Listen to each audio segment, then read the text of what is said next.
Nakon definisanja dobavljača i formata računa, potrebno je da se za svaku energetsku troškovnu cjelinu definišu mjerna mjesta, odnosno brojilo, kalorimetar, mjerač gasa, vodomjer itd. Opis mjernog mjesta sadrži podatke o energentu, šifri mjernog mjesta, da li se očitavanje vrši u trenutku ili za period vremena, obračunskom periodu, od kada je mjerno mjesto aktivno itd. Svako mjerno mjesto spaja se sa odgovarajućim dobavljačem i za njega se bira format, vrsta računa. Primjer: formiranje mjernog mjesta voda za objekat Osnovna škola Test. Kliknuti na Objekti, odabrati Objekti. U Objekti Svi zapisi pronaći i selektovati odgovarajući objekat, u ovom primjeru Osnovna škola Test, i zatim kliknuti na Mjerna mjesta. U okviru menija Mjerila i dobavljači kliknuti na naziv objekta, u ovom primjeru Osnovna škola Test. Sa desne strane se pojavljuje prozor za kreiranje novog mjerila. Iz padajućeg menija izabrati šifru energenta, u ovom primjeru voda. Definisati šifru mjernog mjesta, pročitati sa računa interna oznaka, u ovom primjeru 1, 2, 3, 4, 5. Selektovati polje obračunsko. Iz padajućeg menija izabrati režim mjerenja, u ovom primjeru jednomjesečno, tipično za račune za električnu energiju, vodu, daljinsko grijanje. Selektovati pauzirano očitavanje. Kliknuti na Kreiraj mjerilo.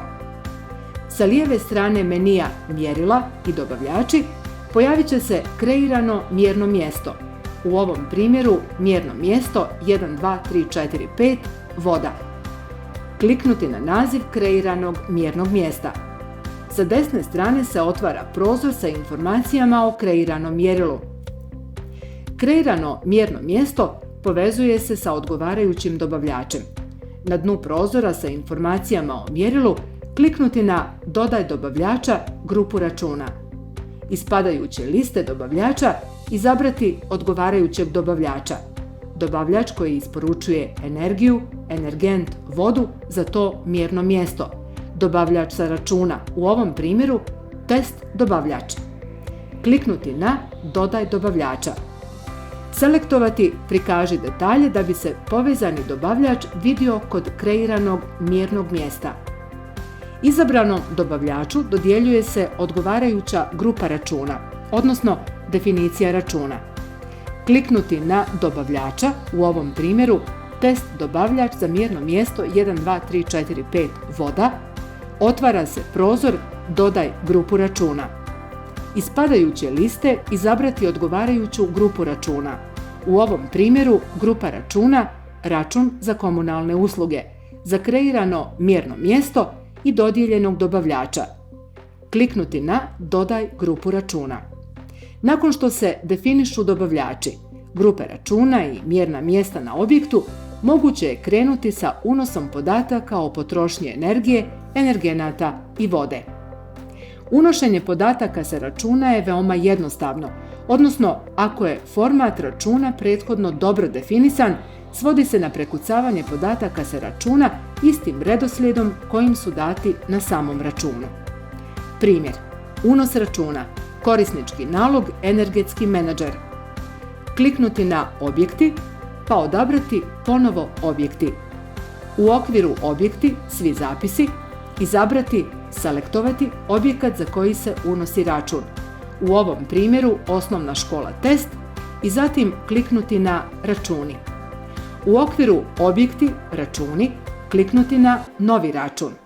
Otvara se novi prozor za formiranje novog računa. Iz padajućeg menija izabrati mjerilo, u ovom primjeru mjerno mjesto 1, 2, 3, 4, 5, voda. Izabrati godinu i mjesec za koji se unosi račun. Kliknuti na dugme Sljedeći. Otvara se novi prozor za unos novog računa. Unijeti serijski broj računa i obračunski period, datum od do. Također, za stavke računa predodređene u definiciji grupe računa unijeti količine, jedinične cijene i porez sa samog računa. Na kraju kliknuti dugme Kreiraj. Primjer: Unos računa, korisnički nalog korisnik. Kliknuti na objekti. Otvara se prozor sa objektima koji su dodijeljeni korisniku. Kliknuti na objekat Test 1, sliku objekta za koji se unosi račun. Otvara se novi prozor u kojem se vide definisana mjerna mjesta za izabrani objekat. Za unos novog računa za električnu energiju kliknuti na dugme Pregled i unos računa. Otvara se novi prozor u kojem je potrebno kliknuti na ikonu Unos novog računa. U novom prozoru iz padajućeg menija izabrati godinu i mjesec za koji se unosi račun.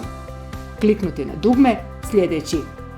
Otvara se novi prozor za unos novog računa. Unijeti serijski broj računa, obračunski period, datum od do. Također, za stavke računa predodređene u definiciji grupe računa unijeti količine, vrijednosti za jedinične cijene i porez sa samog računa. Na kraju kliknuti dugme Kreiraj.